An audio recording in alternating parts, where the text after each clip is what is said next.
some questions that people have, and that can watch and see this. This will be recorded, but we're going to ask that first and foremost that we will petition God in our prayer this morning.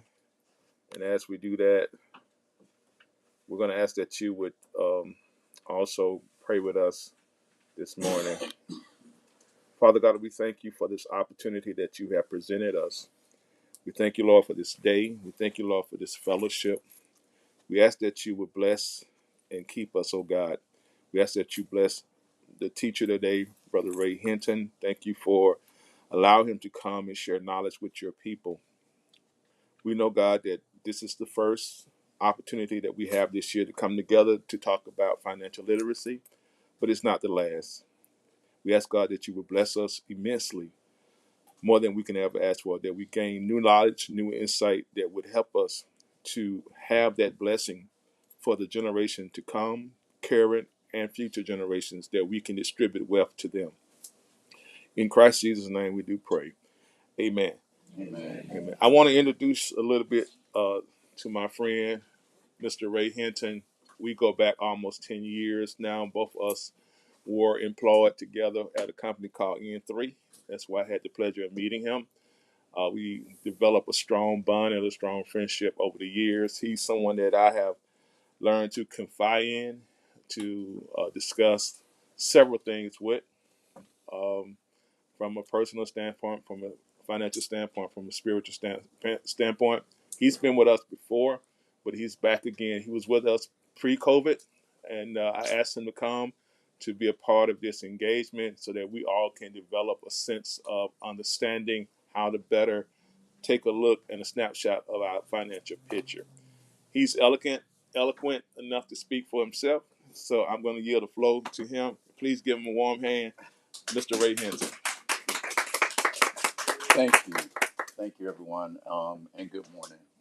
As Red mentioned, we've known each other for almost 10 years, which is kind of hard to say, but I'm thankful for being here, and I'm actually thankful that all of you came here this morning, because what that tells me is this is important to you. And if it's important to you and you got up this morning, Saturday, took time out of your day, hopefully I can provide you some information that you'll find beneficial, not only just for you, but other family members and friends as well, because it's important. So, when I talk to you or when I speak, I want to speak like we family. I'm going to share personal experiences, tell you things about me. Um, just so you know, I am not a financial advisor. I want to say this for everyone. I implore you to do your own research on investments and things of that nature. I'm not going to tell you to go put money in Tesla or Microsoft or whatever. That's up to you and how you want to do it. Um, when it comes to financial literacy, there's a ton of information, and as I was putting things together, I realized there's some things that I omitted, and at the end, I want to make sure I have time to answer questions that you may have that we may not talk about today. Um, First and foremost, when I was putting this together, I went to Google and I was like, okay, what's important when it comes to savings? And if you look at your pamphlet on the front, there's Proverbs 21:5. The plans of the diligent lead surely to abundance, but everyone who is hasty comes only to poverty. So you know what that means? You snooze, you lose. You snooze, you lose. Some of the things that we'll talk about today is, um, why, why, why procrastinate? Why wait? To figure out how to get your financial situation in order. Because we all know time waits for no one. We've got a wide range of ages here today. So the information that I'm going to share with you is basically for anybody. Like I said before, you may know someone younger, a friend, family member, um, that can learn or benefit from some of the suggestions that I give today. Also, I wanted to say too, kind of from a personal standpoint, it's important to share information. Um, my parents really didn't teach me anything about budgeting or saving money or anything like that. So I went through trial and error over the last few decades of learning, how to get to a better place. I've had credit scores as low as 500. I've had credit scores up to 800 and everything in between. I slept on some couches and I slept on some king size beds. So I've been through it. And, sometimes it's difficult when you're in a place where you feel like, you're not where you want to be. But I don't want you to feel defeated, because if you plan, if you come up with a strategy, you can get out of any situation. So one of the things I wanted to talk about is budgeting and understanding net worth. I could tell you I've been budgeting for 33 years, at least 33 years. And the reason I know it's 33 years, because I have a daughter that's almost 33 years old. And I found out a long time ago that it was much easier to write down my bills, what I'm paying out, and what I have coming in.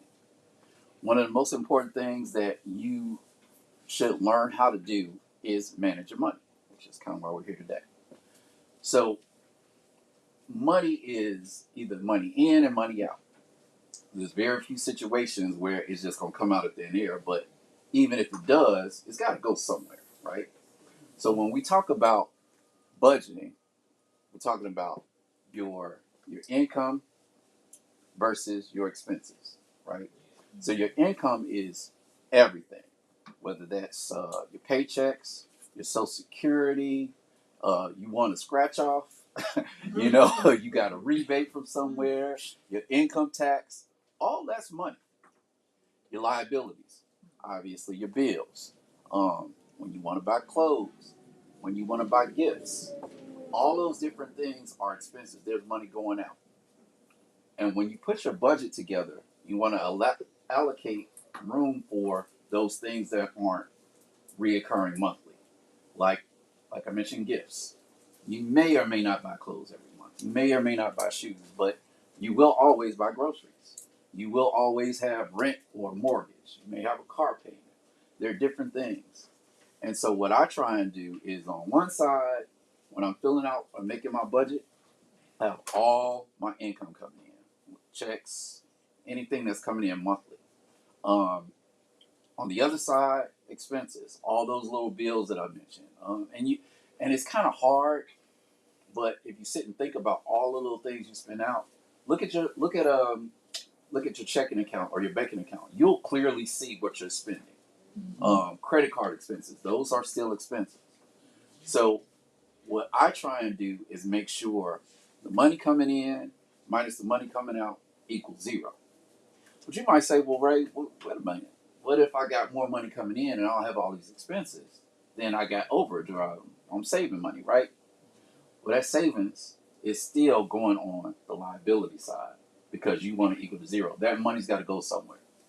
When I was young, my mother told me everything has a place. The budget is no different. Everything has a place. There's no such thing as extra money. Extra money is going to go somewhere. Whether it's a savings or you throw it out the window, it's going to go somewhere. And what you have to do is keep track of it. That'll make your life a whole lot easier when it comes to managing money. On the worksheet itself, there on the first page, I believe, we talk about tracking expenses, right? Calculating your net worth. Can anyone tell me what net worth means? Or what's the definition of net worth? Yes, sir. Your net worth is basically all your assets and what you have accumulated, basically, Mm-hmm.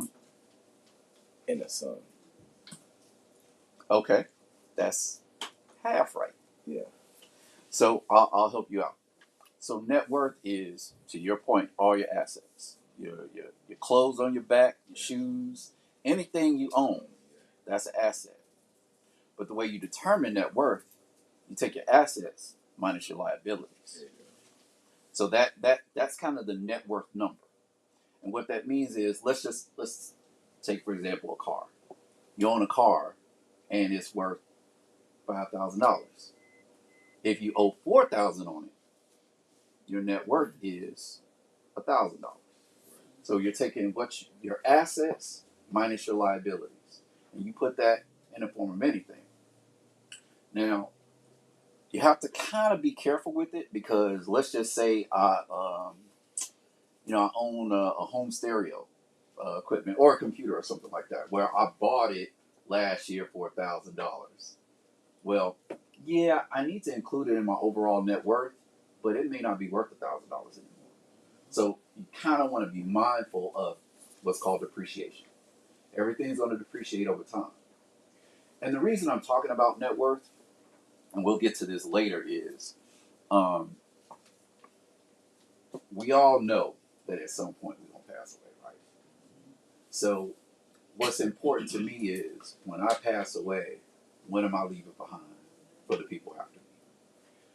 My dad passed away about 35 years ago. And as hard as it was, I recall at the time my mother struggled with the loss of his death and managing money. I learned a long time ago it's hard enough to lose someone, but it's even harder if you got a whole financial mess you got to deal with at the same time. And you may not have gone through that. You may have heard somebody going through that. But the thing today is you want to try to do your best to make sure you're not doing that with somebody else. So it's really important to keep track of what you got going on and kind of manage your own things, not just for yourself, but for the people you care about when something happens. Might be jumping around a little bit, but forgive me. So on the first page, calculating net worth, just things to list as far as assets, home, car, savings.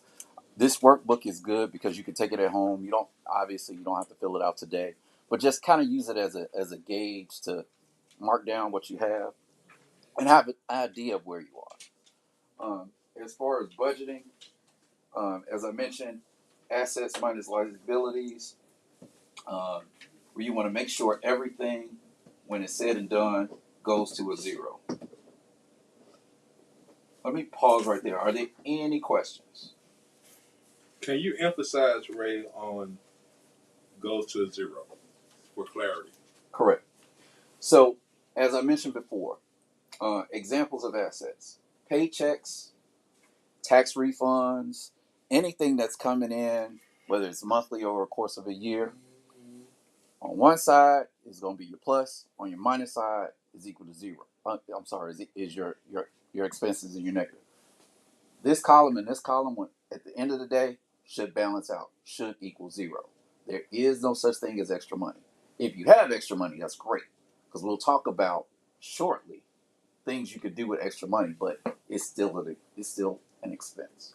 Okay, so to add a little bit extra to that, what about the people that go negative? Well, Fred,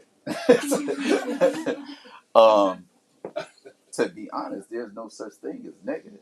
Okay. Because if you have reoccurring expenses that are more than your assets, you are on the road to disaster. Because that negative is going to outweigh what you own, and it's going to be taken away from you. If you got some bills that can't be paid, that could fall into bankruptcy. And here's the thing about bankruptcy, and kind of again going off on a tangent. I too had to do consumer credit counseling, which is kind of like a form of bankruptcy. Even though those debts kind of went away, they still fell into my liabilities column. I just paid them out over a long period of time. The number changed, but there's no such thing as you having more debt than what you bring in, because that asset's gonna go away. You bought a car you can't afford to pay for, they gonna come take it. So you tell me an example where the assets are more. Everything at some point, whether you like it or not, is going to equal zero. Appreciate that. Any other questions? Yes. How can people increase their income if they're at zero, completely at zero, and their assets are being taken away? Good question. There are a lot of different things. Fortunately, we live in a world where there's the internet, and sometimes you have to be creative. Um, you can pick up a second job. Some people do Lyft or DoorDash. Um, there's a whole new phenomenon going on, and I don't know much about it, but people literally have jobs as YouTube creators, and they're making money. So there's so many different things you can do to make money. Now, conversely, what I'll tell you is if you're in a deficit and you can't make money, then you need to look at ways to cut down your expenses in your deficit. And that may be more realistic than finding a job. If you can find a job, great, to make up, to get to that zero. But if you're that far under, you really need to evaluate, look at your budget and say, okay, what's important? Yeah, I like watching TV, but if I can't afford cable, maybe it's got to go away for a little while. You have to get to a point where you can't keep digging yourself and going underwater. At some point, you got to prioritize and make determinations of what's important. We all, I mentioned cable. Maybe you got cable and Netflix and Disney or all these other things. Some things may overlap. You really need to sit down and evaluate. Okay, even food choices. Maybe I don't upsize my meal. Maybe I just get the smaller meal. Maybe I get the Happy Meal. Whatever it is to kind of cut down on your expenses to save money, you may need to do for a short term until you realize or find a way for that income to come up. Does that make sense? Question? No? Y'all don't be scared now. Yes. It was kind of like off of what she said, Mm-hmm. but I'm looking for something more of like a passive income, or like something that's just more of like mental income.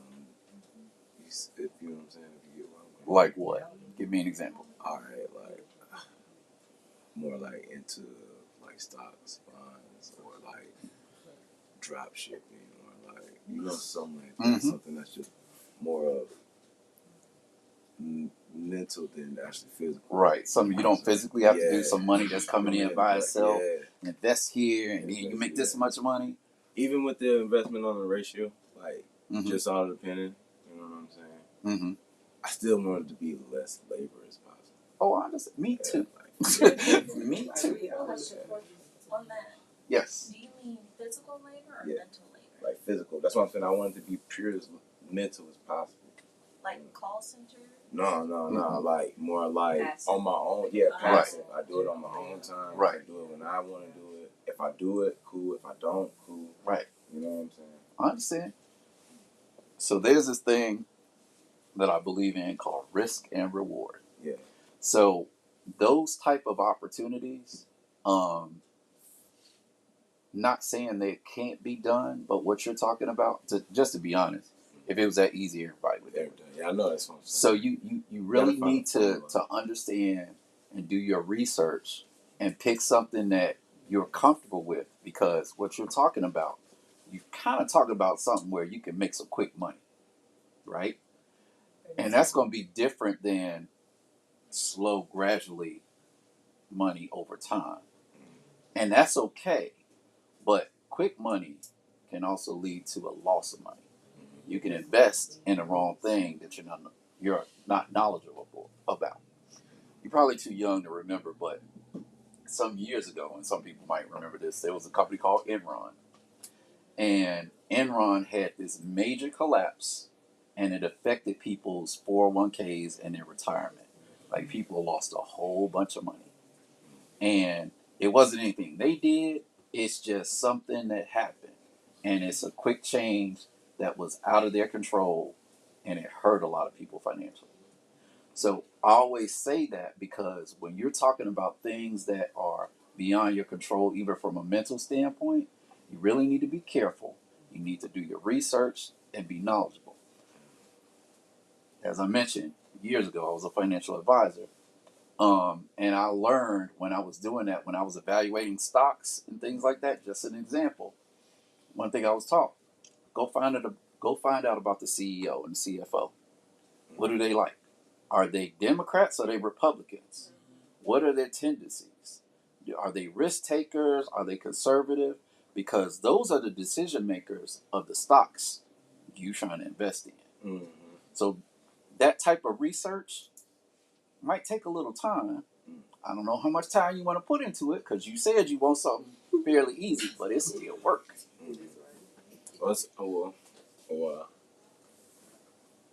See, the time is okay as long as it's passive. You know what I'm saying? And it's okay about it being hard as long as it's all mental. Okay. You know what I'm I'm just saying. Now, I'll tell you this. We all have the same 24 hours in a day. Yeah. You want to spend 20 of your hours researching this one company? No, not that much research. It might take Take that much. that. Oh, yeah. It's going to take a lot. And you still could be wrong. Mm. But, question. I was gonna say, in my younger years, I tried what you're saying, and it's a lot more work than you do. A lot more work. We also had a family business, and I spent so much time on it, and it seemed so passive. We were exhausted. So be careful of the, hey, I just want to do something passive, because passive really isn't passive. It's some work, whether it's your own work or you invest in somewhere else. It's always somebody's labor. So here's a question to everybody: do y'all understand what passive income is? Passive work is? Do everybody understand that terminology? If you don't, it's okay. That's why we're here. So, Ray, will you? Okay. So, forgive me, but I like to talk in simplistic terms, like I'm talking to kids. So I'm not here to offend anybody. But basically, passive income is money coming in that you really don't have to do anything with. You don't have to work. You go to sleep, the money still could be coming in. You awake, the money still could be coming in. It's something aside from your regular job, something that you're controlling. That's kind of roughly what passive income is.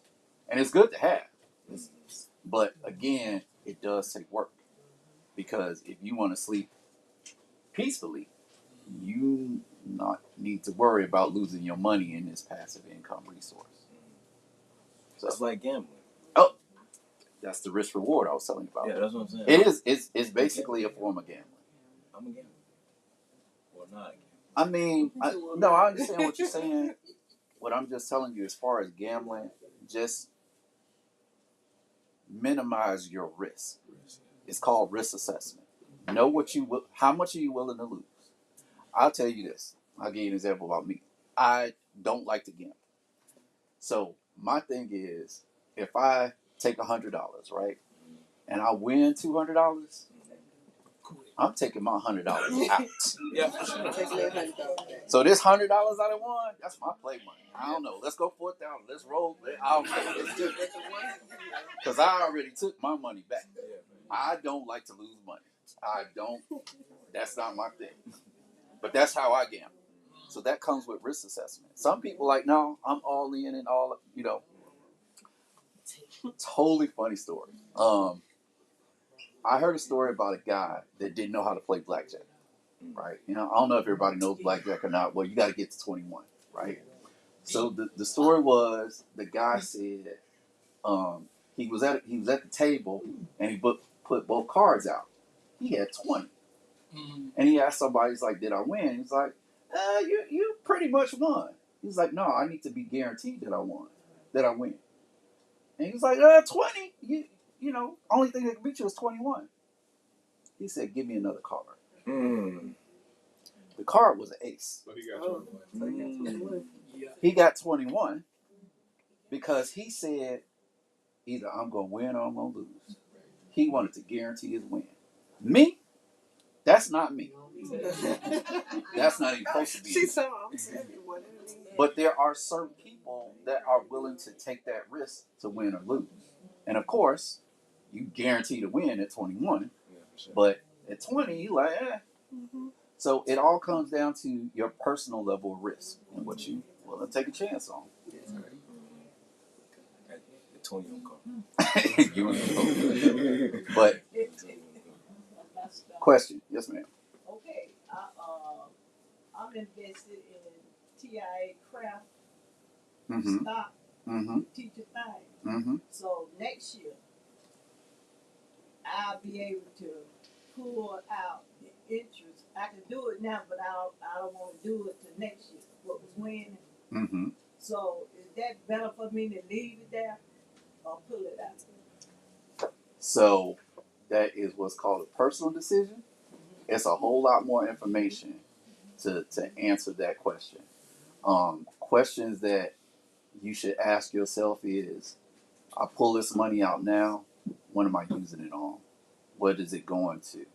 Am I pulling this out in the effort of I'm going to put it in something that's going to make more money than my retirement? Or am I pulling this out? Am I going to spend it? Am I gambling it? Like, what's the reason for pulling it out early versus pulling it out later? If it sits there, it may grow a little bit more, but I don't know. Maybe I have an emergency or something where I need the money now, and it comes to a personal decision. What's going to be in your best interest? Is it now or later? That's just not a I should do it now versus not. There's a lot of other questions that go along with that.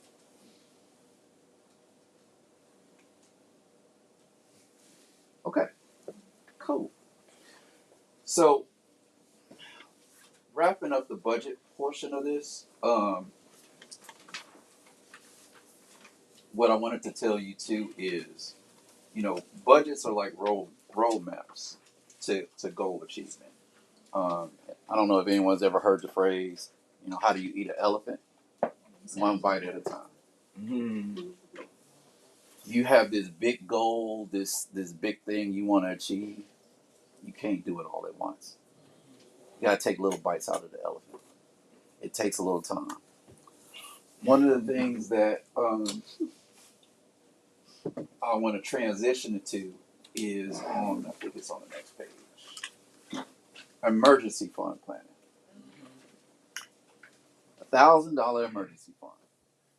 So there's a reason why I like to target $1,000. Well, a few reasons why I like to target $1,000 emergency fund. One, I'm not sure if you know this, but if you own a car and you're getting car insurance, if you have a loan against the car, they'll tell you, okay, what's your deductible? Most of them is $500, or you could pay a little bit more or whatever, for a different deductible. But if you own the car outright, you can actually raise your deductible up to $1,000.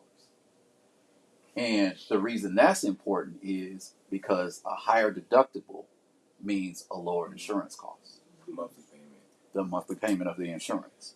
And that kind of goes back to what I was talking about before, risk and reward.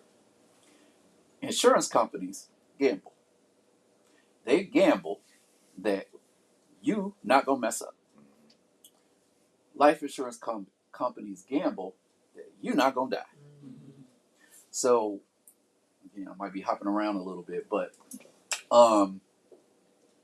can anyone tell me why is it cheaper to get life insurance when you're young versus life insurance when you're older?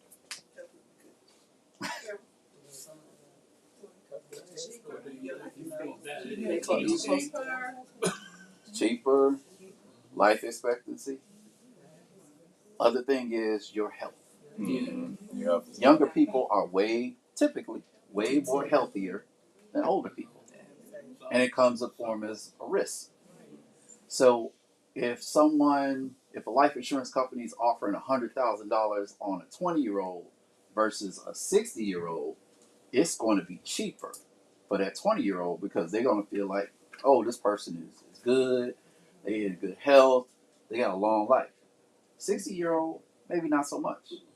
The 60-year-old could be in good shape, even not a smoker. The 20-year-old could be a smoker. I like to ride bicycle, motorcycle, whatever it is. But because of that age factor, they're going to look at them as less of a risk. Now, again, kind of hopping around, going back to the $1,000 emergency fund. I meant to look up the stat but I can't remember it, so I'm gonna just kind of go off the top of my head. I think it was something said that most Americans don't even have $500 in a savings account. That's right. And this is kind of where we talk about family. We probably most of those Americans, and that's not a good thing because when something happens or something goes wrong, we gotta do something. We gotta cry. We're gonna figure out where the money. We're gonna pray. And there's nothing wrong with praying. I believe in prayer. Prayer works, but we also need to do better about establishing an emergency fund. $500 is good. $1,000 is better. $1,000 is better because most situations your deductible's not gonna be over $1,000. If you go to the doctor, your co-pays, your stuff like that. If an emergency happens, you got a resource. You got somewhere to money in the bank. $1,000, I could go tap into it. I'm gonna take care of it. Kind of going back to what I said about when things happen and somebody passes away, you don't want to deal with financial stress. A lot of emotional decisions are bad enough as it is. You don't want to have to deal with the money that goes on top of it. That makes it even worse. So, at best, try and get to $1,000 emergency fund. So, question: $1,000? That's not like something I could just stick in the bank right now. So, what that means is, what are we gonna do to get to that $1,000? One bite at a time. One bite of the elephant at a time. So, $1,000 over 10 months, $100 a month. It's about four weeks and some change, so that's $25 a week. If I work 5 days a week, that's $5 a day. Can I put $5 a day away to establish this emergency fund?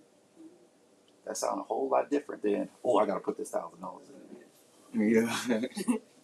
So start off with $5 a day. Start building, putting it in an account or a piggy bank or something. So you set a goal to get your $1,000.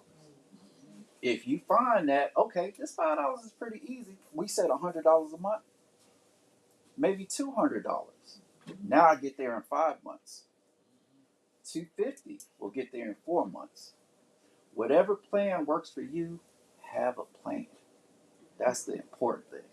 Have a plan, have a goal, set a deadline, and stick to it. You can stick to it, you can track, you can look at it, it's like, all right, now I'm at $100, I'm feeling good. Oh, 200, I'm halfway there. And you'll find that you'll start to get some kind of self gratification, like I'm knocking this goal out, right? And I'm gonna tell you a secret. When you get to this $1,000, what you started doing is creating a habit of saving. Mm-hmm. So now I done got my $1,000. I can start saving. I can start doing this. I can start saving here. Maybe instead of $5, I put $10 away for somebody's school or whatever. Sound like I hit a nerve. Okay.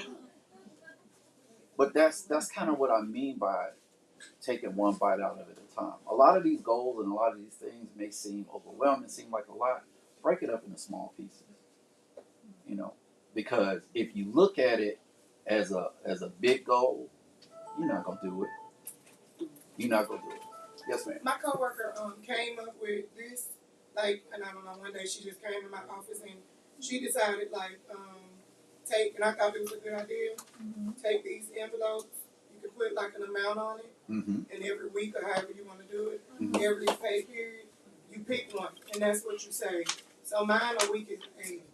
So I try to put 80 in an envelope every week because I have a goal that I'm trying to pay off a debt, and so that's what I try to contribute. I love it. It's a great idea.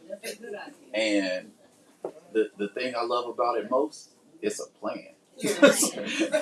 It's a plan. Yeah. Everybody might have a different plan, but you gotta have a plan. You gotta have a plan, you gotta have a goal, you have a deadline. You mentioned you got a debt you want to pay off.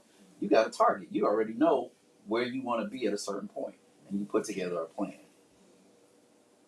That's the same thing with the $1,000. Have a plan, figure out a way to get there, Some of it may be, reducing an expense, putting some money here or whatever, but just have a plan. Question.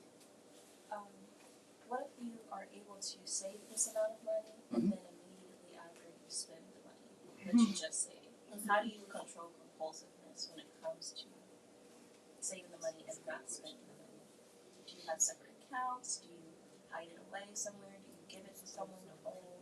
I'll take your money.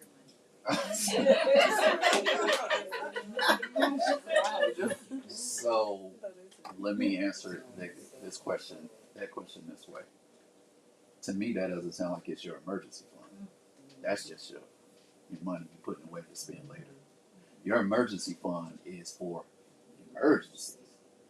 And if you take it out for an emergency, then you have to replenish your emergency fund because it is your emergency fund and it should be used for emergencies. What you described, don't know. You said take it out, spend it, what do I do? Well, then that's not your emergency fund. Did something happen to say, okay, I got to go into my emergency fund? Like, say I had a radiator that needed replacement. Mm-hmm. It's gone. Right. Money is gone now. Mm-hmm. But then, like, oh, that fund's no longer there. It's no longer meant for an emergency because I used it for an emergency. And now it's free money, but it's not free money. Well, then again, you have a new elephant. You got to put one bite at a time. You replenish your emergency fund. In a lot of cases, and I've been a part of this too, where I had to go into my emergency fund. I didn't use all of it because it's still my emergency fund. Mm-hmm. And whatever I took out, I just know, okay, I got to get it back in because I guarantee you, as long as you live, there's going to be an emergency. You keep living, there's going to be an emergency. So try your best to at least have that money set aside that you don't tap into it regularly. That's not my grocery money. That's not my party money. That's not my vacation money. That's my emergency money. Because, again, once that's established and you've established a pattern of saving, now I'm saving my trip money. Now I'm creating other funds. I'm putting other buckets, and we'll get to other buckets soon. But the emergency fund, that's first and foremost. Because like I said, it's always going to be an emergency. Yes. So I know you said $1,000, Mm-hmm. but like as a family, Mm-hmm. you know what I'm saying? Like, how would you measure what you feel your emergency? Because $1,000 for me, emergency that's not gonna cover some of my emergencies.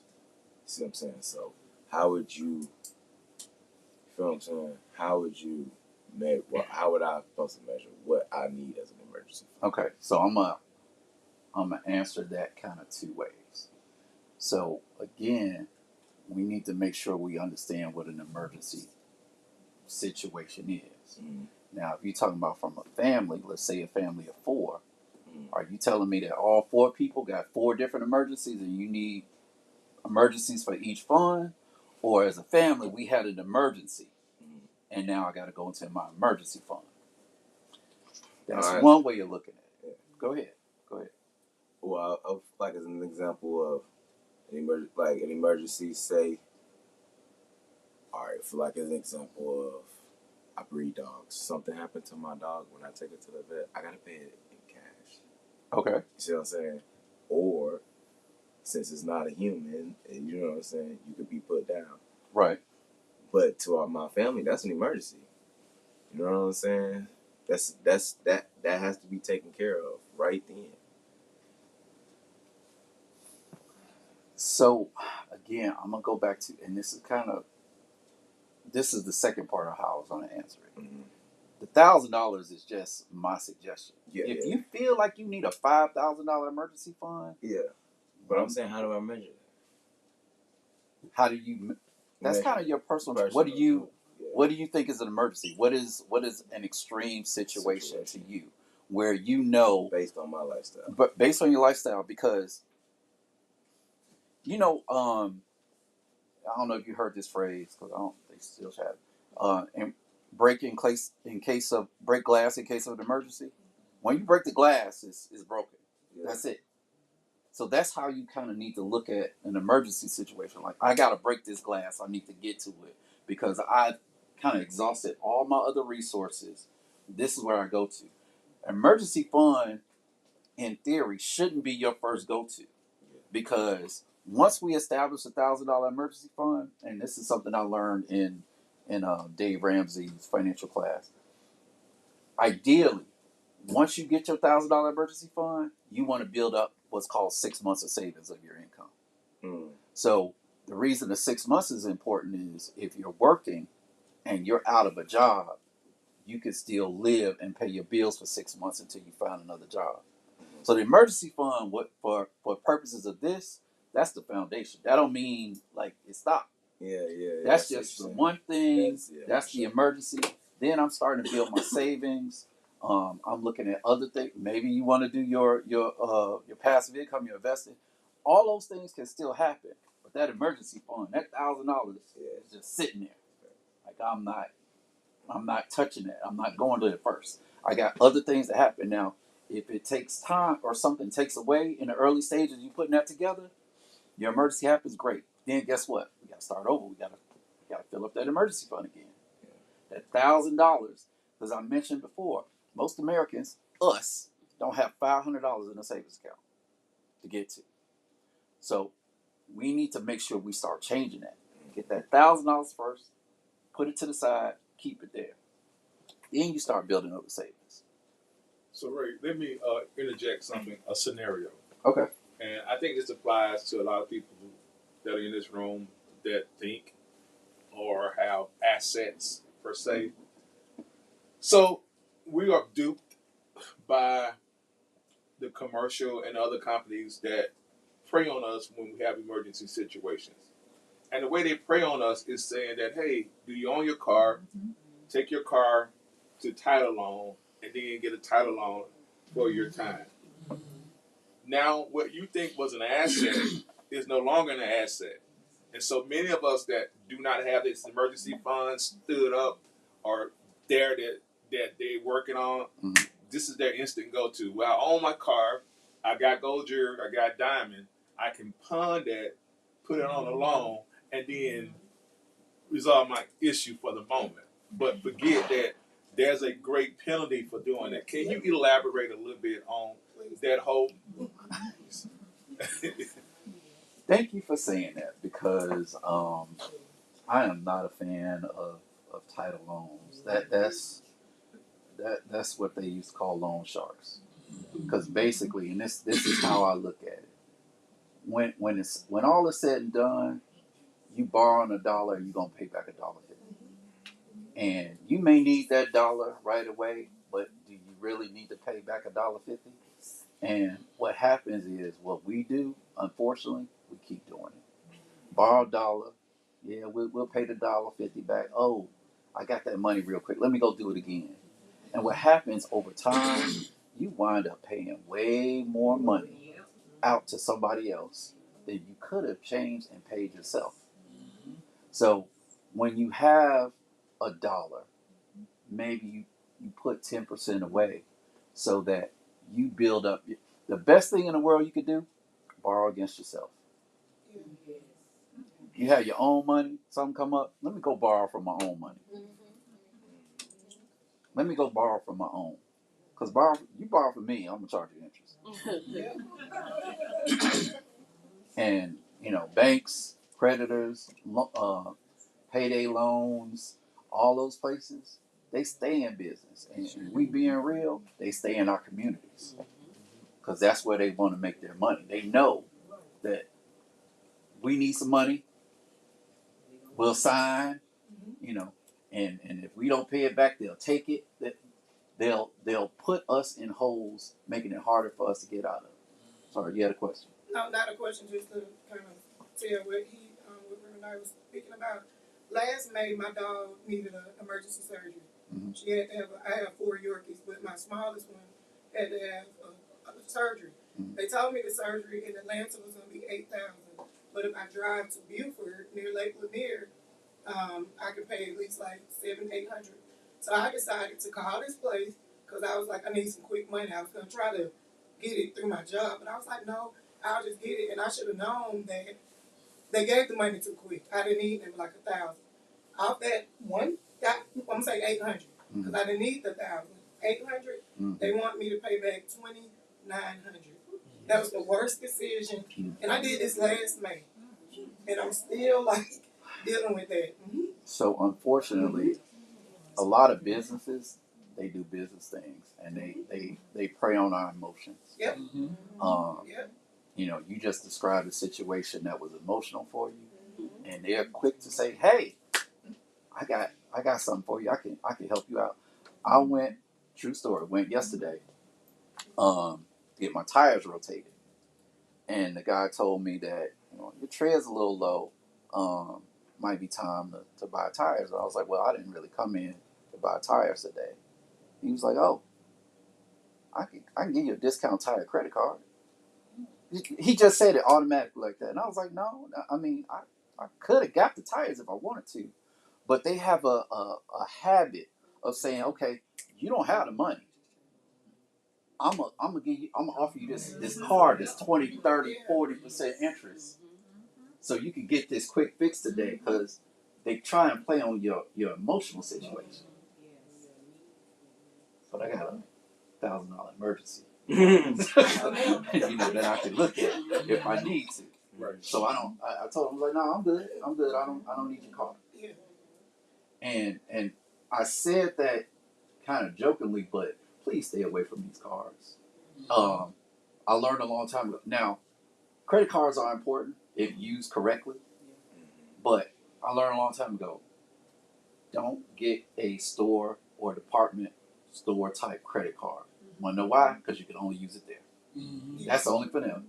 Them credit cards be 20, 30%. You quick to, you know, use your card. They say, oh, you can use your card, you get a discount. No, because they gonna make their money back. And that's just me to you across the board. Stay away from the cards, please. Like all of them. The auto card. If you need a card, you again jumping around. There's a couple websites on the back: Credit Karma, Bankrate, Nerd Wallet. All three of those websites. Now I'll just kind of mention it since we're talking about it. Those are 3 free places of valuable information. Lots of blogs, recommendations. I've been on Credit Karma for years, and I've looked at that, and they'll suggest, hey, you qualify for this low interest card. You know, do you want to apply? Now, you know, again, use discernment. Don't apply for everything, but I've got some of the best deals because my credit score started creeping up, and I was eligible for this card. I was like, oh, cash back. Got another example. Go ahead. And then with Credit Karma, because I'm with them also, but they're always sending me about car loan because I think I owe probably like $3,000 left on that truck, so I was just gonna pay it off and get another. I don't know, but yeah.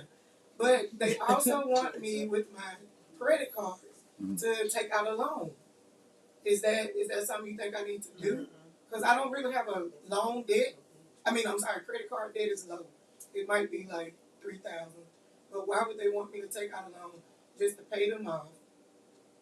I don't understand. You talking about a car loan? No, okay. I'm saying they want me, I guess now since my card, I really don't owe much on it. They want me to try to get another auto loan. But when it comes to my credit card, I think I only owe like 4 cards. Okay. I have like 4 cards. But they want me to put them, consolidate them all in one and pay it off, but they want me to take a loan out. Is that something? Oh, a loan to pay off the credit card. Like the 4 cards. Debt consolidated. Yeah, Debt consolidated. Yeah. Okay. The simplest answer to that for me, who has the lowest interest rate? Is the debt consolidation loan or credit card lower than what I'm paying on these other credit cards? And what that means is, so if this new loan is, let's say, 10% and my credit cards are at 25%, I also want you to be mindful of minimum payments versus interest rate, right? Because that could get a little tricky. You could have a lower interest rate, but that monthly payment might be higher than what you're paying for the higher interest rate cards. And the reason why you want to be careful of that, because if you paying out more monthly, we go back to our budget. Now I'm paying more monthly than I did spread out amongst those smaller cards. Now that's one example. But if you find that the interest rate is lower, typically that payment should be lower in the debt consolidation. I know we didn't put credit information in here too, but since we're talking about it, when it comes to credit cards, a couple things. When understanding your credit score is a combination of different factors. Your credit history, your time, how long you've had credit. If you're young, you might have had credit a year or two. If you're older, you might have had credit for 20 years. So you're likely going to have a higher credit score. Another factor is what's called your debt ratios. So if I have $1,000 credit card limit, but I keep it around 100 or 200, that tells somebody I'm good at managing money. Versus I got $1,000 limit and it's at $900. They're like, you could go. You may not be that good at managing money. The other factor is as well the different types of credit that you have. Is it all credit cards? Do you have a car loan? Do you have a home? And the reason that's important because banks want to know how are you managing different situations. All those things tie into your overall credit score. Your credit score is almost like your ID. It's what a financial institution looks at their risk on how, if I loan you some money, if I loan you, if you apply for a house or a car, somebody with a 500 credit score is going to get a higher rate because they're riskier versus someone with an 800 credit score because they manage their money. They manage their financial world and their portfolio. So Rick, just Yes. I'm gonna walk back about 3 steps. For everybody in the room, just a show of hands, how many of you have credit cards? Raise your hand. Okay. How many of you want credit cards but don't have them? Everyone. I got credit card debt. You got debt. Okay. Okay, and the reason I'm asking that question is simple. Because in order for your credit scores to get to a point where it's in the 700s, the 600, and then the 800, you got to have some type of Rotation. say it again. Rotation. Rotation. Like your credit gotta be in rotation. I think I know what you're saying. So you're sort of right. So let me give you another personal example. Yeah. So I told y'all before, I was in consumer credit counseling, and what I didn't know when I got into it some years ago, because they tell you, all right, you can't have no more credit cards. We got this debt. We're gonna give you this low payment. Gonna pay it off. All this and this and that. So what happened was, they did just what they said. They consolidated my debt. Mind you, I could have did this myself. I didn't know, but consolidated debt, negotiated lower payments, and over the course of like 2 or 3 years, I paid it off. But what happened was, all of my debt on my credit report was closed, and so what that meant was my history stopped. So when I'm in my 30s at the time, and now I want to apply for a new credit card, I'm starting all over again. I got a whole new credit history. I'm starting all over. Everything I had done before, even as bad as it was, wiped away. Yes. But also, isn't it, if you close your credit cards, Mm-hmm. doesn't that drop your credit score? It does. It does because you've taken away your history. Think about what you're doing. You're closing a. See, a lot of people, and they. I don't want to say anything is absolute because you're always going to have situations where, things make sense. For example, I recently closed 2 credit cards. I normally tell people, don't close credit cards. The reason I closed these 2 credit cards because I was paying a monthly fee every month to keep them open. And the reason I was doing that because when I started reestablishing my credit, I had to pay. I had to have a credit card. I need to buy, create a credit history. So at that time in my life, it made sense to pay the $5 a month to keep the card open. Now, fast forward years later, my credit history is good. I don't need that $5 a month. I can take that out of my budget. I don't need that.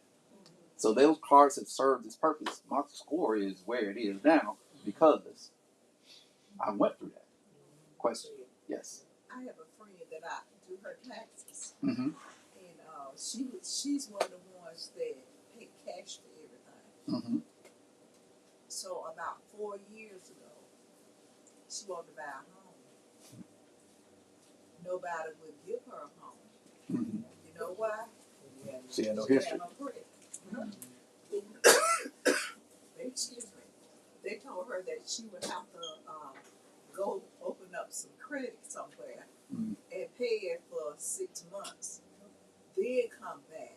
But she was not the person that liked to do that because income tax time by her having a child, Mm-hmm. she got a lot of money back. Mm-hmm. So she saved her money and she paid cash for everything. But she had to open up a credit card just to get a home. That is correct. I don't think that's fair. So let me tell you why that is fair. I'm the bank. You want to come to me to buy a house, and you want me to give you $300,000, and I don't know if you pay your bills on time. You pay everything in cash. Yeah, you pay your stuff on. I don't know that. A house? What? So it's funny that you mentioned that because I told you I read this Dave Ramsey book. He explains how you start with your $1,000 savings. You build up your 6 months. You pay off this other stuff, and you close your credit cards, and you do all this other stuff, and you pay everything in cash. Like you buy a house in cash. You do this in cash, and nobody stopped to say, "Well, you can do that because you're a millionaire." Yeah, I was about to say, how's he doing that? You can do that because you're a millionaire. I'm not a millionaire. I need credit in my life. Right. I'm not there.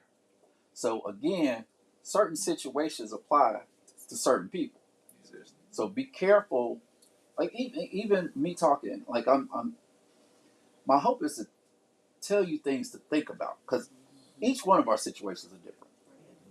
Everybody's situation is different. Something may be different that applies to you for some reason I may not even have thought of, but that's your situation. So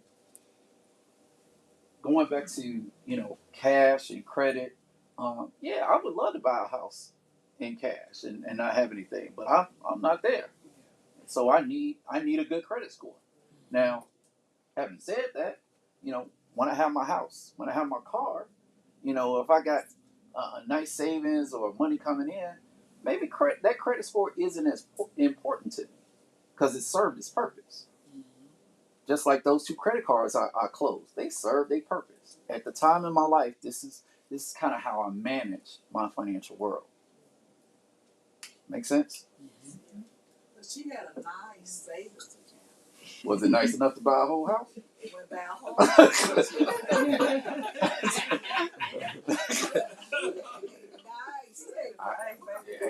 She was one of the ones that, like I said, she didn't spend much money. She wasn't abusive with money like I would say I am.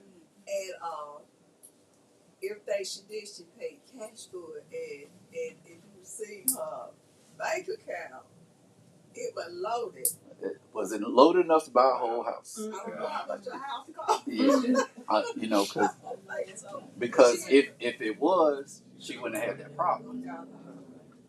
And it's okay if you got enough money to get what you want, but most of us don't. Thank you. Yes, ma'am. Okay. I was always told that it was best to buy a car, get your home loan, and loan money from the credit union. Is that something what people should do? Go to the credit union, do all that interest like that. I like my credit union. Again, everybody's situation is different, and to be really transparent, I'm really just learning about the values of credit unions. If you don't have one, you should look into getting one. Not just for loans.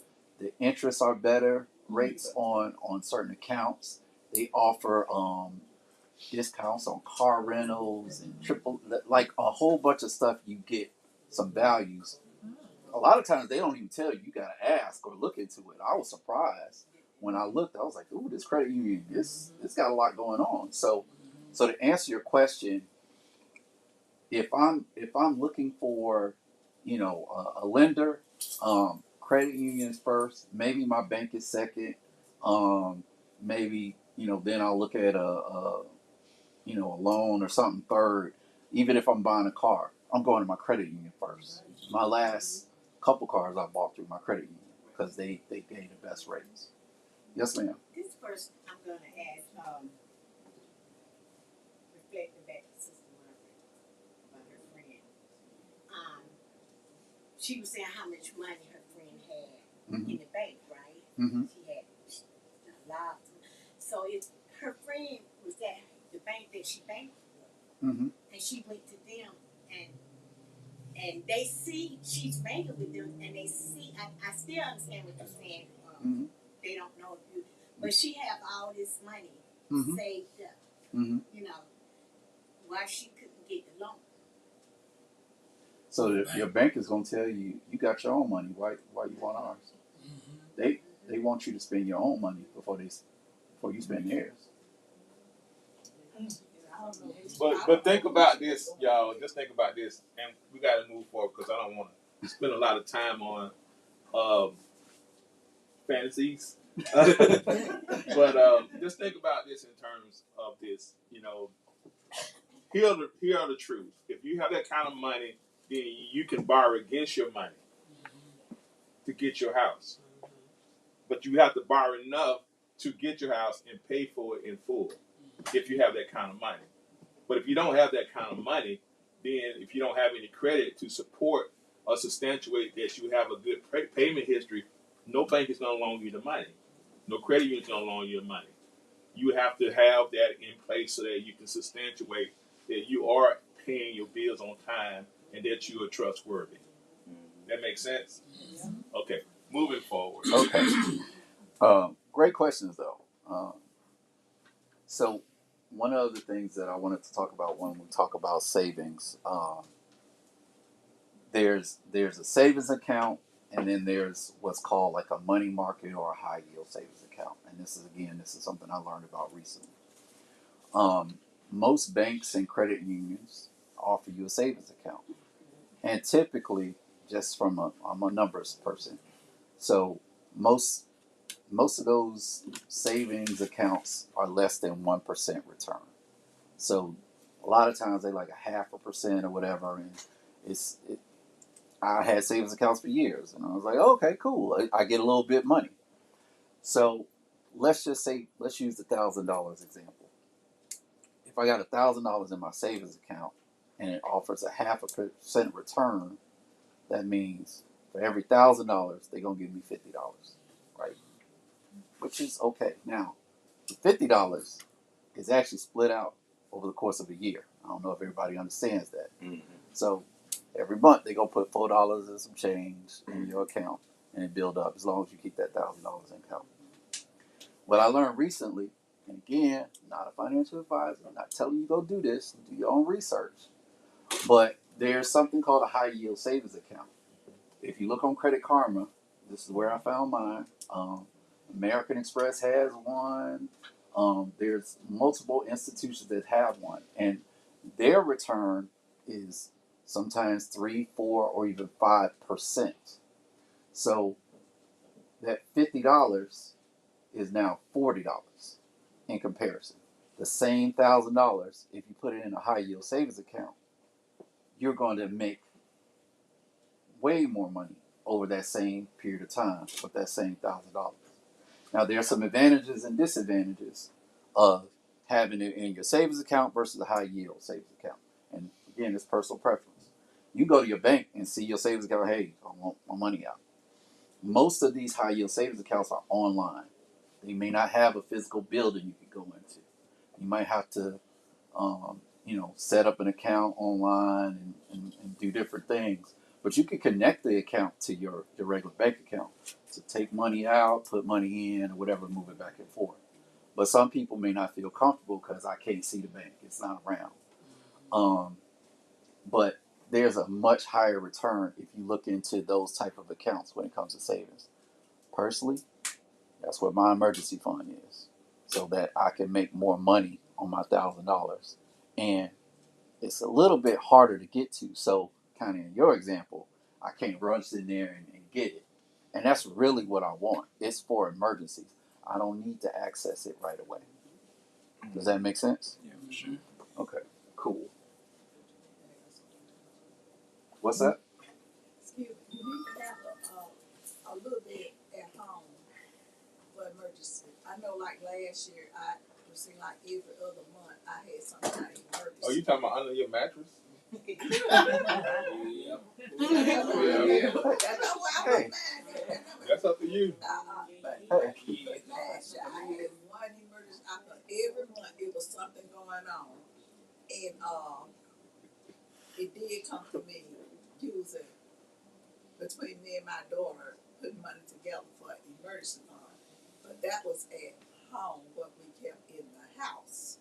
Okay, We Sister have to go Margaret. to the bank. Sister Margaret, this is being broadcast. So I want you to not say anything about that moving forward. Don't tell nobody you got your money at your house. Please, Jesus. Take the wheel. So, Sister Margaret, I have mine in a safe in my house.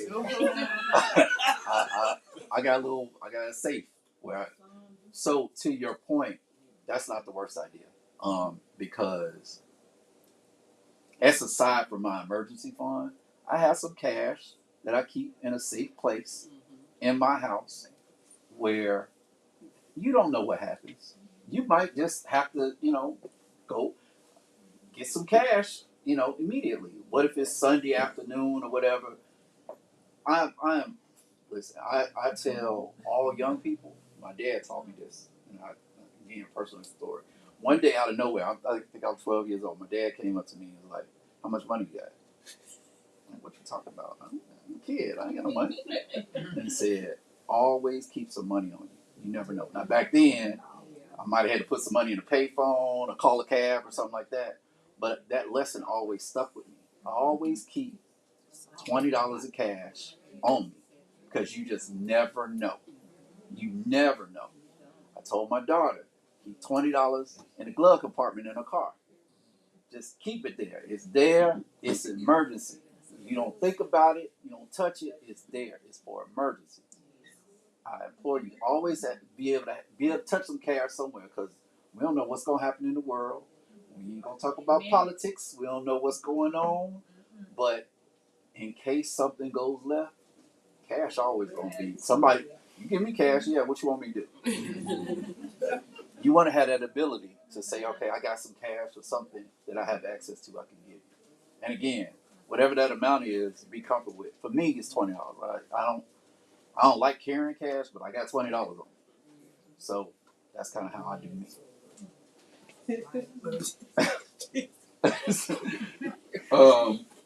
She said, don't ask for it. Don't ask for it. Okay. So just kind of moving forward, let's go to step three buckets of savings. So this was something I learned a little while ago, or some years ago, about saving money. We're all at different points in our lives, and we need to look at how we save differently depending on where we are in our lives. I was taught to try and think of 3 buckets of money. First bucket would be things like your cash, your savings account, quick money that you can easily get to. If you're young, let's say in your early 20s, maybe 30 or whatever, just starting off, this is your smallest bucket because your larger bucket 3 we'll talk to, that's your retirement money. While you're young, you're healthy, you want to put as much money as you can into your future. That's how you save. That's how when you not able to work or you stop working, you know you got some money for you when you get of age, because it's going to be harder to work, it's going to be harder to find jobs. So when you're planning your strategy as far as savings, when you're young, small bucket. Conversely, that first bucket, when you're older, guess what? That's money I need now. I probably need more cash for medical, for medicine, bills, things of that. Just being real, my whole retirement, I'm in retirement now. So I don't need to contribute as much into that third bucket because I'm living in the first bucket. So the second bucket are things like, mutual funds, maybe stocks, bonds, life insurance. It's kind of the middle of the road. Um, Going back to the first bucket, the savings accounts and even the high yield savings, those have a smaller rate of return. So you might get 1, 2, 3, 4, 5% on your savings, whereas your retirements, that might be 10, 12, or whatever. Those are the higher growth type opportunities. And again, depending on what you're comfortable with, that's where you look into your 401ks, your investments, how you want to diversify, whatever you want to do. But that third bucket, that's where that money is harder to get to. You might have to fill out an application. It's going to take 2 weeks for them to send you the check. All those things. I got to borrow against my house. I got to refinance. I got to do something. That is the third bucket. That's the stuff that grows. I mentioned the house thing, and again, this is in a pamphlet, and we talked about it years ago. Your house is probably one of your best investments as far as growth. Um, Most homes appreciate very quickly. Some of them, depending on the market, can double in value, or have a slight increase in value. Just depends on where it is. That home, if you treat it like an asset when you're retirement, that's something that hopefully over time you paid it down where the balance is so low, you got so much value. Now that's your retirement money. That's where you're able to pull it out and do different things. And just kind of keep that in mind because I could go deep into that. I don't really want to go into that now. But any questions on the 3 buckets?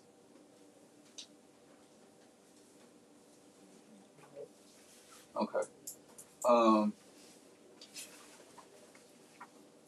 Life insurance. Mm-hmm. Since we raised the hands, how many people have life insurance? All right. I like that.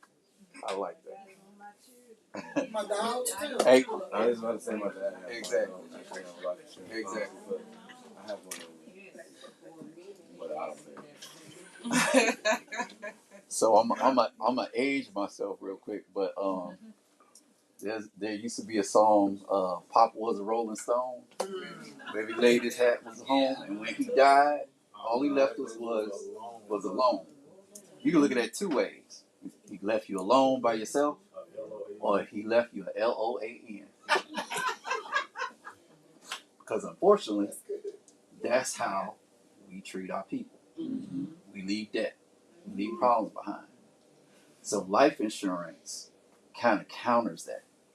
Life insurance gives us all the ability to leave financial wealth to our family members, to our pets, to our church. You can choose a number of ways to leave something behind when you pass. And not judging, but it bothers me when I always see somebody pass away and then there's a GoFundMe. What that tells me is they didn't have the insurance. They didn't have a plan. They didn't have something. And now family members that are mourning your loss are scrambling around trying to figure out how to take care of situations. Whether it's your funeral, whether it's your debt, whatever you leave behind. So that's why life insurance is extremely important. When I was looking at some information, I found out something very surprising, or something I didn't know of. Some people tell me, "Oh, I got life insurance through my job," and that's cool. that's cool. That's it's a cheap way. They only take a couple dollars out of your check and they'll give you this and that. But what I learned was, and I verify it for yourself, but I saw something that says any employer life insurance over $50,000 is taxable to the people you leave it behind. When you have your own life insurance and you leave it to your heirs, it's not taxed. So they get all of that money and they don't have to deal with the government. So you want to see if you have something in place where it's non-taxable, because again, think about the situation. When you are gone, your loved ones have so much they got to figure out. Most of us don't. We're not planning our funerals. We don't know when it's gonna happen. And now this group of people that love us got to scramble around and figure out what to do financially. And that can happen when you're young or when you're older. Can I add something to that, Ray? Go ahead. So, my question to you, those who have life insurance, what do you have, term or whole life?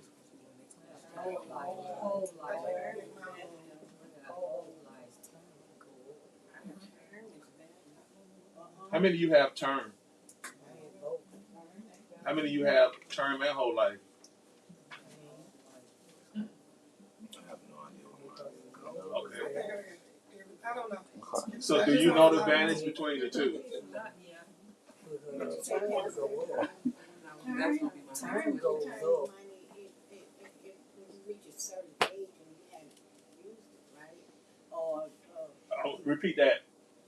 a term life is say you reach a certain age and you had passed away, they return your money back to you. They go.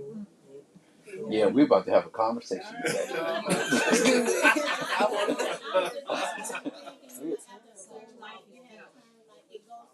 So many years. So we're gonna have a conversation. Okay, let's have a All right. conversation. All right. Good way to wait. Woo. All right.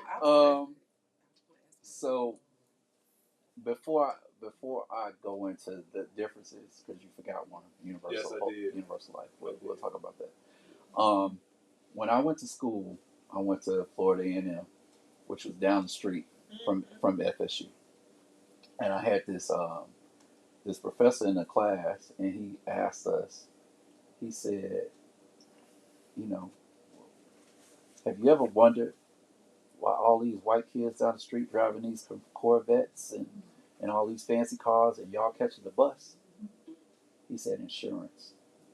Their families left them behind insurance money to pay for things. And I never forgot that. That's the difference between us and them. They have plans in place to leave financial wealth to their heirs. We don't. And that's something you could do at any age. Like I said before, the younger you are, the cheaper it is. So I had a conversation with my daughter, and she told me, like, Daddy, I don't see it. I don't understand. I'm paying for insurance and I should get that money back. I don't get it. And what I had to tell her was, the insurance isn't for you. It's for the other people you leave behind. Question. Yes. Okay, with life insurance, like you just said that the people leave them, so they buy cars and stuff. But with whole life insurance, when your children get a certain age, and you can borrow on that, right? And it comes out of pocket. Yes, a lot of them have $100,000. Yes. And then when their children finish school, they borrow on it and buy their kids' car. Okay. And you don't have to pay it back unless you want to, right? Okay. So yeah. But let me give you some imaginary sort of real life numbers. So we talking about term and whole life, and let me kind of give you some definitions that I came up with. Term is basically term insurance is over a finite period. It's a set period of time. You can get a term policy for 20 years, 30 years, 40 years. Term is the cheapest type of insurance there is. Remember when I was talking about earlier about risk? and insurance companies gamble. So you can get a 30-year term policy, and I'll give you an example. I had a 30-year term policy. I got into a car accident when I was 30, and I realized I didn't have any insurance, and I had this young daughter, and I was like, I got to leave something behind. So I wasn't making a lot of money, so I got a term policy for 20 years, and it was like $30 a month, and I don't know, it might have been $500,000 or something crazy, because I was in good health. I didn't smoke, I didn't drink, I was healthy, I was good, and it was $30. And the guy said, okay, here you go, you can pay this for the next 20 years. Something happened to you, your daughter gets $500,000. Good. Well, I done got older, and the 20 years stopped a couple years ago. And what happened was they sent me a letter that said, hey, if you want to continue this policy, now your $30 goes up to $100 the first year. The second year is going to go up to $200. Third year, it kept going up and up. So what I did was I stopped it after the 20 years. And the reason why is because insurance is only one part of it, right? The onus is on you to save your own money as well. And that's, I'm gonna tell you a strategy, kind of what I learned a little bit in the Dave Ramsey thing. Let's just say we got $100 to use for insurance and savings. The term policy, I take 30 of those dollars for the next 20 years, and that equals my $500,000, right? Or whatever. We just using imaginary numbers just to make it round. If nothing happens to me, then I don't get the $500,000 in the term policy. It just stops. The insurance company, they won the bet. They did collected my $30 a month for the 20 years. They won. I get nothing. But I'm gonna take my other $70 that I started at the same time. Now I'm gonna put that in an investment, like an annuity, maybe my 401k. And if the numbers go well, that $70 over the course of 20 years could be that same $500,000. Now, I didn't survive the 20 years. I've lost that, but I actually have my own money that I can leave to my family that's in my control. So term insurance is good because it's cheap and it allows you to kind of bridge a gap.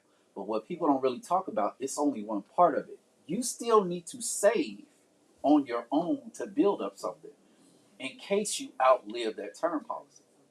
Okay? Now, let's jump over to whole life. That $500,000 policy probably would have been like $400-500 a month. It's way more expensive than term. Way more expensive. But to your point, you can borrow against it because you're borrowing against some of your money. But I didn't, at the time, that $500 a month didn't fit in my budget. Remember I said I wasn't making no money. So it kind of depends on, everybody's situation is different, what type of insurance you want to get and how you want to leverage it. Also, be careful when you're talking about borrowing against your whole life policy, because once you borrowed against it, now they charge you interest on your own money. That's like another, like, you can borrow against your 401k, but you borrowing interest against your own money. So it kind of comes to doing your research, understanding the situation. How bad do you need this money that you want to borrow against your own money? You got to pay somebody else to get your own money. Questions? Make sense? Yes. And lots of people don't know that you can set up a burial fund at your bank. I know Wells Fargo, you can set up a burial fund. That they take so much money out of your, that you tell them to take it out, and they put it in a burial fund. So my answer to that is, it sounds great that there's a plan. I don't know that much about it. I would like to know how much it costs. Is it worth it?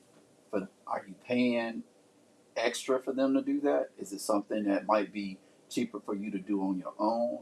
I don't know, but I'm glad there's a plan. It's Yes. a deposit. What if you deposit into that account? What do you mean? It's not a special amount. It's whatever you deposit. Like if I was gonna put $100 a month into a burial fund, that means nobody can get it till I die. Nobody can get the money till I die. Are you talking about through your bank or? No, through my bank, the bank. I mean, that's possible. So let me ask you a No, question. it is. We know that. What's the purpose of it? We To know pay that. for your burial or to leave to your children? To make sure Both. when they pass, Both. Do you have a living will?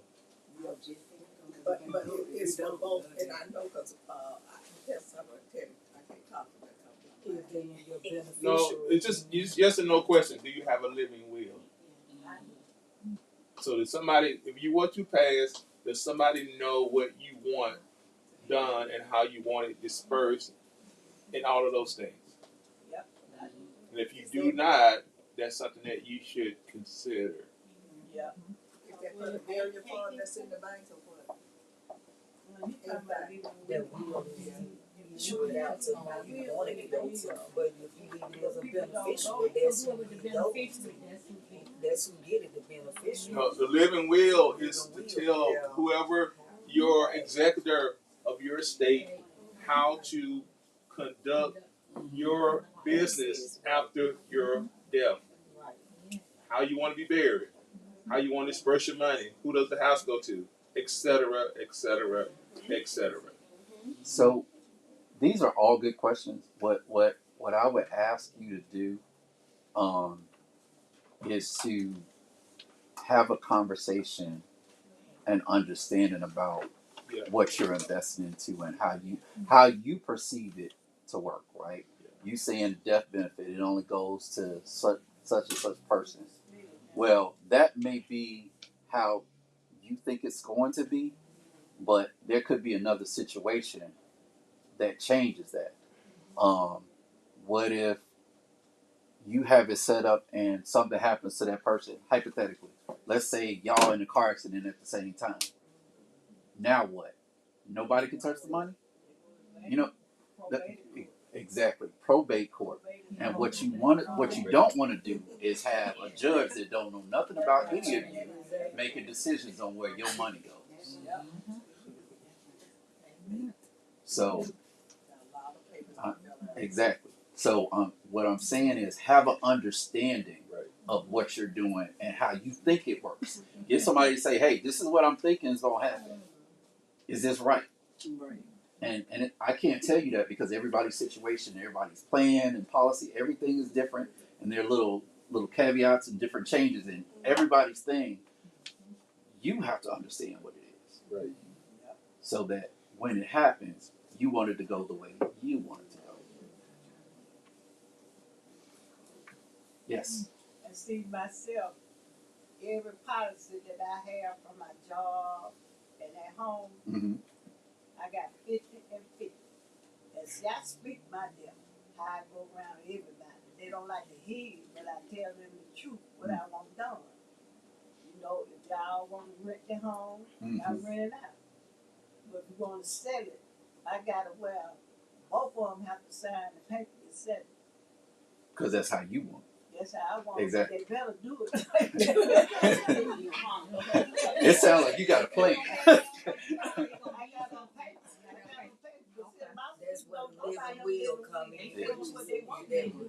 Yeah, but that's where the living will come in. Yeah. I mean, you don't do it. They don't file it. You want that will. Everybody don't do it. That will be done. Okay. You have a power, your power of attorney. That's what you're supposed to, power of attorney. Exactly. These are all good conversations, but I'm hoping everybody hears something and makes you think, "Oh, I didn't know about that," or that's something I need to look at to myself. That's really why we're having this, because we don't, like I said before when we start, we don't have these conversations. Right. And I'm hoping that because we having these conversations today, you talk to another family member and say, "Hey, I care about you. Do you have your stuff in order?" You know, do you have life insurance? Do you have an emergency fund? You know, what does that look like? Those. How do you find it? How do What do we go about? Like, because some people have insurance policies, like I know, for a long time. Like, people did, like I had to, my sister was like asking me one day, she was like, you have a life insurance policy? I said, yeah. She said, who is it with? Where are we gonna get it? You know, so like, not to, but that's something that people don't think about. Like, they put the insurance policy, but they don't know what company it's with. Then you scrambling when people pass. Exactly. It's So hard. You have to go through. I'm all glad the you steps said that. instead of going directly. I had to have that conversation with my mother recently. She's like, yeah, I got insurance policies. I was like, where are they? I don't know. They're in the house somewhere. You know where it is. Where are they? And that kind of goes back to us communicating with our families. I mean, let's be real. We don't. Some family members we don't want to tell certain things to. We all have them. I got my share too. But the reality is, when something happens, somebody has to know where the key to the safe is. My grandfather got a safe combination in the bottom of the stairs, and my mother was like, "Yeah, it's a safe downstairs." I was like, "You know the combination?" No. Well, what good is it? What good is it? Because nobody knows. Nobody knows. Make sure that somebody in your family knows something about how you want things done, or where the keys are, or where the passwords are. Somebody has to know something. The important paperwork, exactly. Because the older people years ago, they didn't believe in banks. Mm-hmm. They did not believe in banks. And I ain't gonna tell you that. So if anything happened to them, you better look out the rug and Not the TV rug. and everything. Put that couch cushion. Yep. I don't know how many people here, y'all remember the movie Soul Food? At the end, when Uncle Earl or whatever came out with the money in the TV, yeah. Nobody knew. See, and this just happened. I think it's on social media, but this girl, her grandfather died. Mm-hmm. She was like 30 something. You know, her grandfather died. She donated all of his furniture to the Goodwill. The person who bought the couch, he sat on it and he was like, okay, it's kind of, you know. He bought it, lumpy. But it was lumpy. He cut it open to reupholster it, and it had like $40,000 in it. And he called the store, asked who, tried to get the information from the person, and she got it back. But she was like, she was like, I literally was scrambling to pay for this and pay for that, and the whole time his inheritance and everything he needed to be buried was in that couch. Yeah. And I was like, wow. And no one knew. And nobody knew. Mm-hmm. Probably one of them things, cover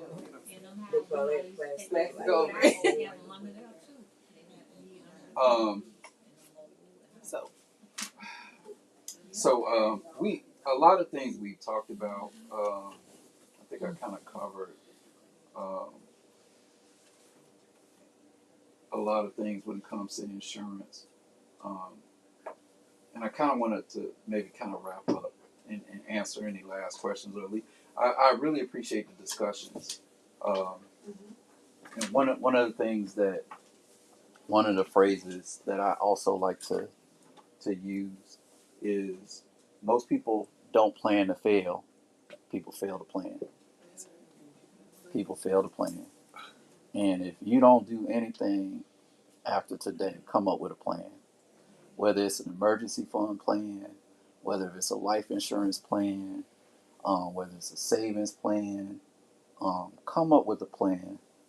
Set yourself some goals with some deadlines.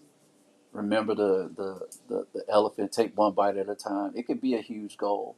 Break it up into pieces. If I want this by this time next year, okay, let me break it up into 12. I got 12 months to do it. How much do I need to put away to make happen for this goal to happen?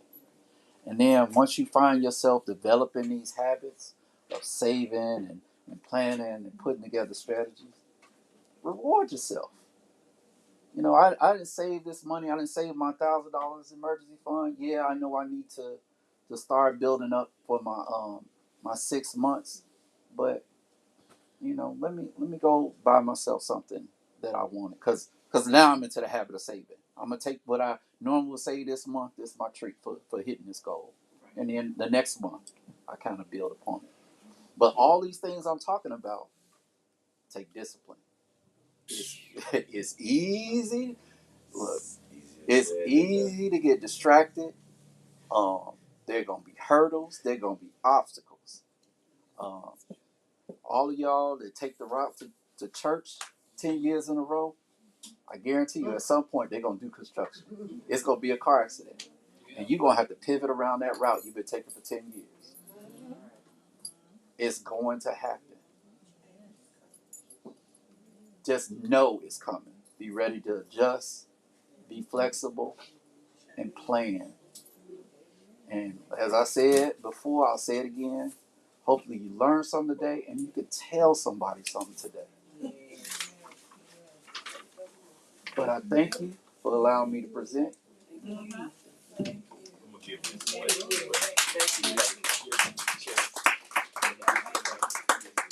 Okay.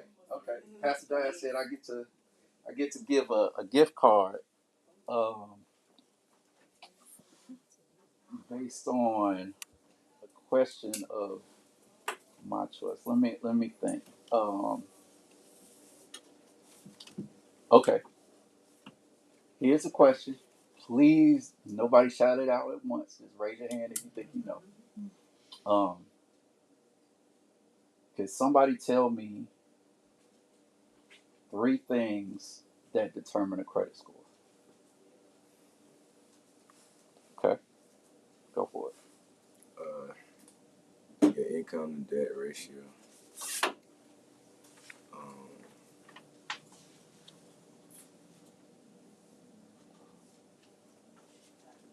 I can't remember the technical terms of it, but like.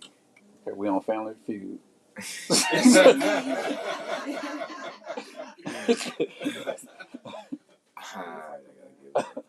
Okay. Yes, ma'am. It go by if you pay your bills on time. Mm-hmm. How much debt you live Okay. on that. Mm-hmm. And you got to be very responsible and check it out. We're going to pause that one. We're going to try. You had your hand up. So, payment history, the length of time of the credit, and hold on, we on Family Feud. Payment history, length of time of credit, and then what you owe, like that. That's good. That's good enough. But it's history, debt ratio, and type of debt. All right. Thank you, everyone. Hopefully that was fun. I enjoyed it.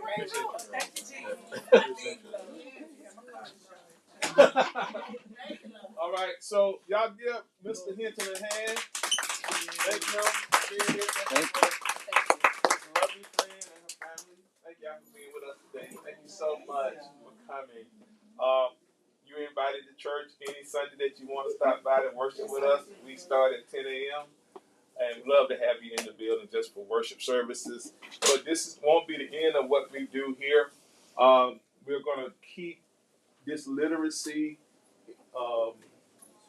momentum moving forward because it's needed, it's necessary, and it's something that's going to help us be more responsible, better planners, etc. The last thing I want to leave before we leave is that I used to think in terms of 1-to-1, $1 in, $1 out. That's how my life was. And then there were times in my life when I said, $1 in, $2 out, where am I going to get the other money to pay the other $2, right? So what I realized is that I needed more dollars in and less dollars out. How do I get more dollars in so that less dollars out? When you're in that mindset that you're trying to earn income, whatever that looks like, whether it's second jobs, whether it's a business, whether it's investments, things that are passive incomes, etc. You want to make sure that you have multiple streams so that what you bringing in don't always go out. It stays with you and you pay yourself.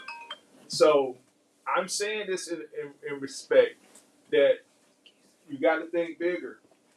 You got to think, bigger in terms of how much do I need in so that I can put out less. Yes. And we cannot have the mindset of paycheck to paycheck. You can't live like that, y'all. That's not healthy, that's stressful, and it's not productive. It's not what God wants you to have. So we have to have a mindset of, I got to increase my income and reduce my dollar out. Okay, it takes time. There's nothing you can do overnight. But as Mr. Hinton said, that you have to plan for it. So that's all I have. Unless, Ray, you have any closing remarks, anything else? Not really. Again, I want to thank everyone for showing up, because as I said in the beginning, that just tells me this is important to you. It's something really important to me. It's important for my family, important for my friends. I try and share information about what I went through, what I've heard other people go through, because I think we all need to help each other to try and be a little bit better. Just the information that I know does me no good if I don't tell anybody about it. When I'm gone, it's gone. My dad had a recipe for barbecue sauce, and I'm still to this day trying to figure it out because he never told me what it was. And I use that example because we all have some gifts, some ideas, some things that once we leave, they gone. Once we leave, they're gone. So share with somebody, and not just family, friends, people you know, people you care about. Um, we got to help each other. We got to pull each other up, and like I said, hopefully I said something beneficial for somebody today. But thank you. All right. Thank you, Ray. Y'all get ready another hand. Amen. So as we leave this place, shall we bow here? Father, we thank you for this opportunity to learn, to grow, to be enriched with knowledge from our friends, our fellow man. We ask that something was imparted that we will use to help ourselves and to help others. We ask that you bless us in our cities, in our fields, in our coming, in our going. We give you all in glory right now in Christ.